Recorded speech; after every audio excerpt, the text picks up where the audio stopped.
जय हिंद दोस्तों, एक और नए वीडियो में आप सबका स्वागत करता हूं। दोस्तों यहाँ पे जो है गिरिडीह जिला में जो है चौकीदार की वैकेंसी आई हुई है। ठीक है, ये उसका नोटिफिकेशन है। और एक चीज़ और मैं बता दूं इस वीडियो को शुरू करने से पहले ही, देखिए झारखंड के जितने भी डिस्ट्रिक्ट हैं उन सभी में दोस्तों चौकीदार की जो वैकेंसियां हैं उसे निकालने का आदेश हो चुका है झारखंड सरकार की तरफ से। और जितने भी डिस्ट्रिक्ट में अभी ये वैकेंसी देखने को नहीं मिला है उस सभी डिस्ट्रिक्ट में दोस्तों जल्द ही आपको ये वैकेंसी देखने को मिलेगा। ठीक है, क्योंकि लगातार आप लोग कमेंट करके पूछ रहे थे कि सर हम लोग के डिस्ट्रिक्ट में कब जो है चौकीदार की वैकेंसी आएगी। तो मैं आपको बता दूं कि जल्द ही आपके जितने भी डिस्ट्रिक्ट हैं सभी डिस्ट्रिक्ट में दोस्तों चौकीदार की जो वैकेंसी है वो देखने को मिलेगी। जिस प्रकार से जो होमगार्ड की बहाली हो रही थी उस टाइम मैंने आपको बताया था ना कि होमगार्ड की बहाली लगातार जितनी भी डिस्ट्रिक्ट है निकलेगी, तो धीरे धीरे सब डिस्ट्रिक्ट में निकली थी। उसी प्रकार से दोस्तों ये जो चौकीदार की वैकेंसी है ये भी धीरे धीरे सभी डिस्ट्रिक्ट में आप लोग को देखने को मिलेगी। ठीक है, चलिए ये नोटिफिकेशन है दोस्तों और ये गिरिडीह जिला के लिए बेसिकली ये नोटिफिकेशन आया है और सिर्फ गिरिडीह जिला के जितने भी कैंडिडेट हैं वही इस वैकेंसी को भर सकते हैं। ठीक है, पिछला वीडियो में मैं इस चीज़ को बताने भूल गया था पलामू वाला में, तो उसमें बहुत सारे कैंडिडेट ने फिर कमेंट किया तो फिर मैंने उसे कमेंट को पिन करके मुझे रखना पड़ा। तो यहाँ पे बता दूं कि गिरिडीह जिले के जो भी कैंडिडेट है वो इस वैकेंसी को आसानी के साथ भर सकते हैं। आगे चलिए हम लोग बताते हैं इस वीडियो में और कौन कौन सी चीज़ें जो है महत्वपूर्ण रहने वाली है इस वीडियो के लिए। देखिए अगर रिक्त पदों की बात करें जो कैटेगरी वाइज अगर हम लोग देखें तो कैटेगरी में जो जनरल कैंडिडेट है सबसे ज़्यादा उन्हीं के लिए है 233 पदों पर वैकेंसी। और जो अनुसूचित जाति यानी एसटी जो कैंडिडेट है उनके लिए 72 सीटें यहाँ पे रखी गई है एसटी के लिए। ठीक है, जिसमें से एक पद जो है वो आदिम जनजाति के लिए रिजर्व रखा गया है। साथ ही बात करें तो ओबीसी 1 के लिए 26 सीटें हैं और ओबीसी 2 के लिए यहाँ पे 19 सीटें रखी गई। वहीं ईडब्ल्यूएस की बात करें तो 39 सीटें हैं। ठीक है, यहाँ पे देखने वाली बात है दोस्तों कि जो अनुसूचित जाति है, ठीक है, जो एसटी कैटेगरी के कैंडिडेट हैं उनके लिए यहाँ पे सीट नहीं है। ठीक है, उन्हें एक्चुअल में अगर भरना पड़ेगा तो जनरल कैटेगरी में ही उन्हें जो है इस फॉर्म को अप्लाई करना पड़ेगा। ठीक है, तो आगे अगर हम लोग बात करें तो 389 पोस्ट पे दोस्तों यहाँ पे वैकेंसी आई हुई है। ठीक है, और यहाँ पे देखें तो महिलाओं के लिए 5% रिजर्वेशन जो रखा गया है, तो यहाँ पे देख सकते हैं कि 20 पदें यहाँ पे उनके लिए भी है। ठीक है, और बाकी अदर भी जो निशक्त वगैरह हैं उनके लिए अलग अलग से यहाँ पे रखा गया है। जो खेलकूद कोटा से बिलोंग करेंगे उनके लिए यहाँ पे 8 सीटें रखी गई है। उसके बाद जो अंधापन से जूझ रहे हैं उनके लिए 4 सीटें हैं। ठीक है, इसी प्रकार से जो बहरापन श्रवण शक्ति जिसके काम में उसके लिए 4 सीटें हैं। इसी प्रकार से 4 सीटें यहाँ पे डिवाइड की गई है। आगे चलिए इस नोटिफिकेशन में और क्या चीज़ें हैं। देखिए क्षेत्रीय आरक्षण की अगर हम लोग बात करें थोड़ा सा, तो मैंने ये तो बता ही दिया कि खेलकूद कोटा से यहाँ पे आपको मिलेगा आरक्षण। ठीक है, चलिए आगे यहाँ पे हम लोग देख लेते हैं। देखिए स्थानीय निवासी प्रमाण पत्र आपका कब का होना चाहिए। जो महत्वपूर्ण चीज़ होती है जहाँ पे काफ़ी सारे बच्चे डॉक्यूमेंट्स वेरिफिकेशन में जब जाते तो वहाँ से बाहर हो जाते हैं। बहुत कोई का जिसका दोस्तों देखिए 2019 से पहले जिसका भी बना हुआ होगा इस डेट के पहले, वो समझ लीजिए कि उनका जो पुराना जो आवासीय प्रमाण पत्र निवासीय प्रमाण पत्र जो है वो चलने वाला नहीं है। ठीक है, इससे पहले अगर आप लोग का बना हुआ है, इसके बाद जो भी कैंडिडेट बनाए हैं या फिर इस डेट को जिन्होंने भी बनाया है उनका चलने वाला है। ठीक है, तो आप जब भी जाइएगा तो आपको जो है स्थानीय निवासी प्रमाण पत्र लगेगा। और एक्चुअली में ये जो वैकेंसी है दोस्तों ये देखिए क्योंकि ये डिस्ट्रिक्ट में जो भी जैसे गिरिडीह डिस्ट्रिक्ट का ये वैकेंसी है तो उसमें ये थाना वाइज आपको जो है वैकेंसी देखने को मिलेगा। ठीक है, एरिया वाइज। ठीक है, तो यहाँ पे आपको मैं अभी दिखा दूंगा वो सभी चीज़ें, आपको घबराने की जरूरत नहीं है। जो भी गिरिडीह के हैं इस वीडियो को ध्यान से देखिए और जो नहीं भी है वो भी देख लीजिए ताकि आने वाले समय में आपको पता लगे कि कब से आपका कौन कौन सी चीज़ें लगने वाली है और किस प्रकार से ये वैकेंसी निकलेगी। ठीक है, अगर बात करें यहाँ पे जो जाति प्रमाण पत्र है जो ईडब्ल्यूएस है, ईडब्ल्यूएस के लिए तो ईडब्ल्यूएस सर्टिफिकेट लेगा। जो ओबीसी कैंडिडेट है या फिर जो एसटी कैंडिडेट है जो जाति प्रमाण पत्र देंगे वो इस डेट के पहले का नहीं होना चाहिए, वो इस डेट के बाद का होना चाहिए या फिर इस डेट का होना चाहिए। तो अंचलाधिकारी वाला भी चलेगा या फिर उच्च स्तर द्वारा निर्गत जो ऑनलाइन जाति प्रमाण पत्र होता है वो भी चलेगा, यानी कि एसडीओ लेवल का भी चलेगा। और यहाँ पे अगर अंचलाधिकारी का बना हुआ है इस डेट के बाद तो चलेगा। ठीक है, यहाँ पे अगर हम बात करें तो 100 रुपया यहाँ पे रखा गया है।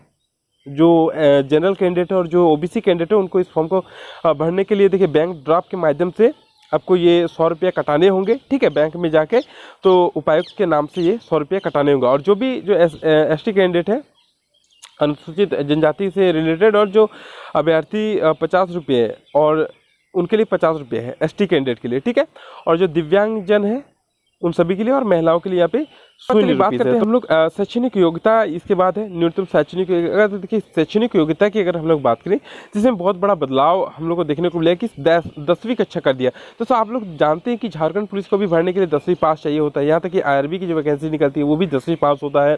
और यहाँ पे दोस्तों जो चौकीदार की वैकेंसी है उसके लिए भी दोस्तों अब जो है 10वीं पास कर दिया है। तो जो शिक्षा का स्तर है उसे दोस्तों बढ़ाना यहाँ पे मकसद रखा गया। पहले अगर कोई 7वां पास होता था या फिर 8वां पास होता था तो वो लोग भी इस वैकेंसी को भर सकता था, लेकिन अभी जो है इसमें 10वां पास होना जरूरी कर दिया है। अगर यहाँ पे हम लोग थोड़ा सा उम्र सीमा की बात करें, एज लिमिट की बात करें, तो देखिए जो एज लिमिट रखा गया वो न्यूनतम तो 18 वर्ष रखा गया है। उसके साथ ही अगर हम लोग बात करें जो जनरल कैंडिडेट है उसके लिए 35 ईयर्स रखा गया है। जो OBC कैंडिडेट है, OBC 1 चाहे OBC 2 है, उनके लिए 37 वर्ष रखा गया है।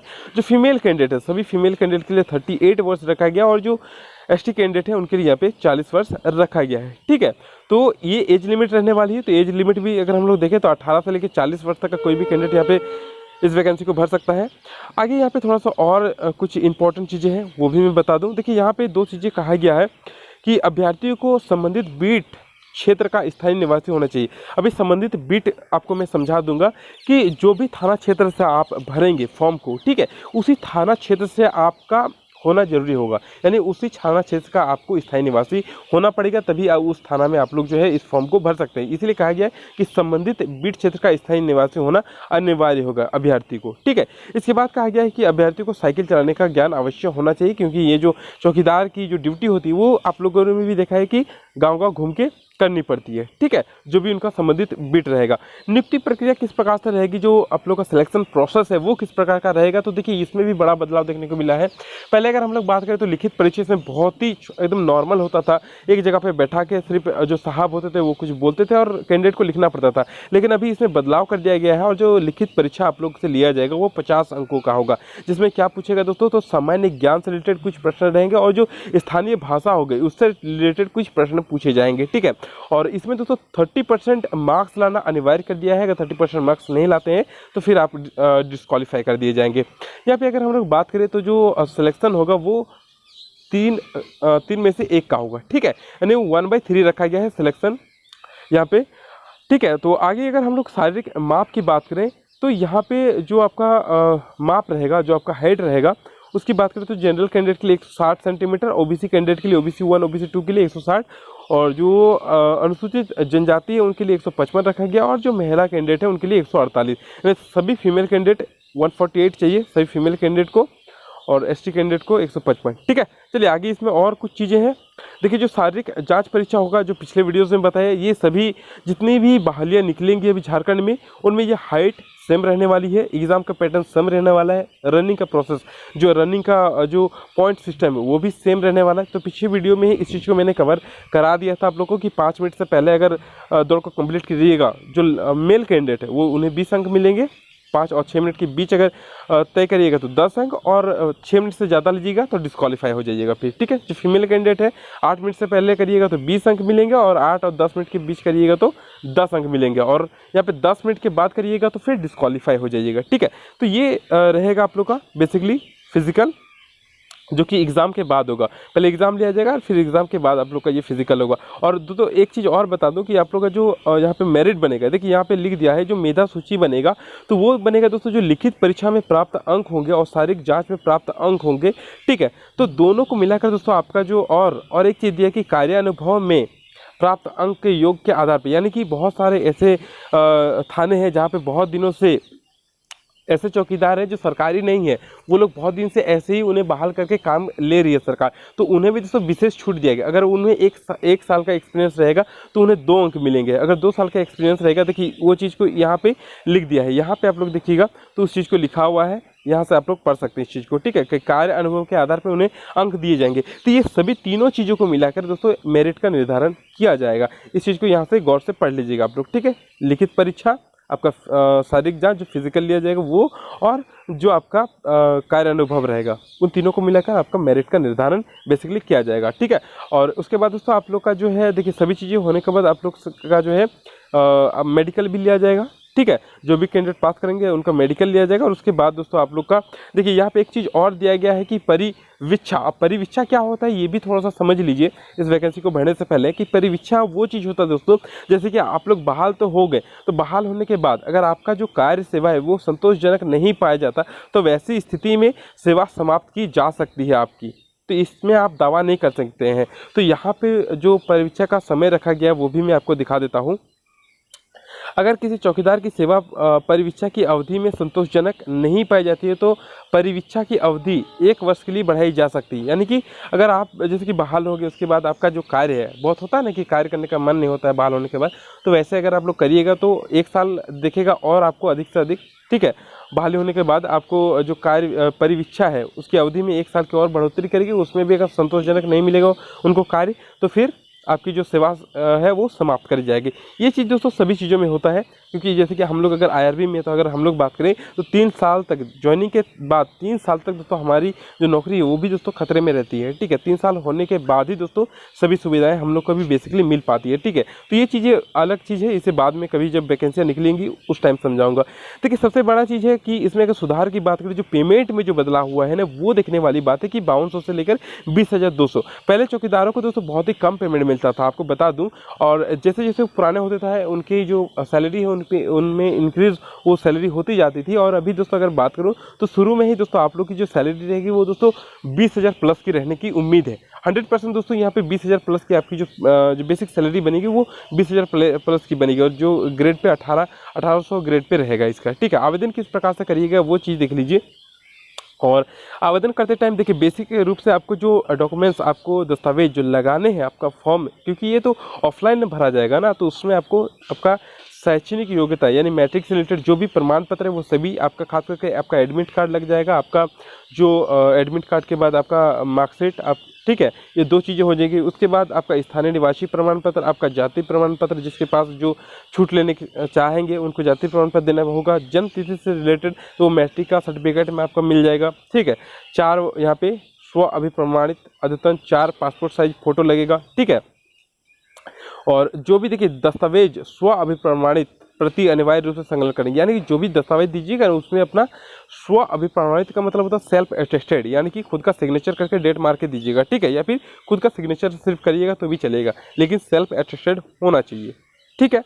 चलिए, और यहाँ पे लिफाफे के अंदर दोस्तों आप लोग को क्या क्या चीज़ें लिफाफे के ऊपर, ठीक है, ऊपर में क्या क्या चीज़ें लिखनी है वो सभी चीज़ें यहाँ पे बता दी गई है। तो आप लोग इस चीज़ को भी ध्यान से पढ़ लीजिएगा कि आपका नाम, बीट, कौन से क्षेत्र से रहेंगे, कौन से थाना से, वो ग्राम का नाम, संबंधित पंचायत का नाम, अंचल का नाम, थाना का नाम अवश्य अंकित करेंगे, ठीक है।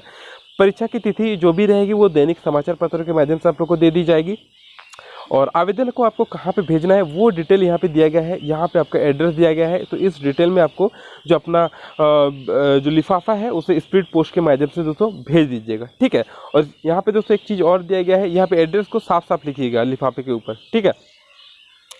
आगे बात करें तो 16/11/2023 के अपराह्न 5 बजे तक आवेदन बंद लिफाफे निबंधित स्पीड पोस्ट के माध्यम से उपायुक्त सौ जिला, मैंने यही वाला जो है यहाँ पे एड्रेस दिया गया है, यहाँ पे मिल जाने चाहिए। दिनांक 16/11/2023 के अपराह्न 5 बजे के बाद प्राप्त आवेदनों को स्वीकार नहीं किया जाए। यानी कि दोस्तों लास्ट डेट है आप लोग का 16 नवंबर, ठीक है।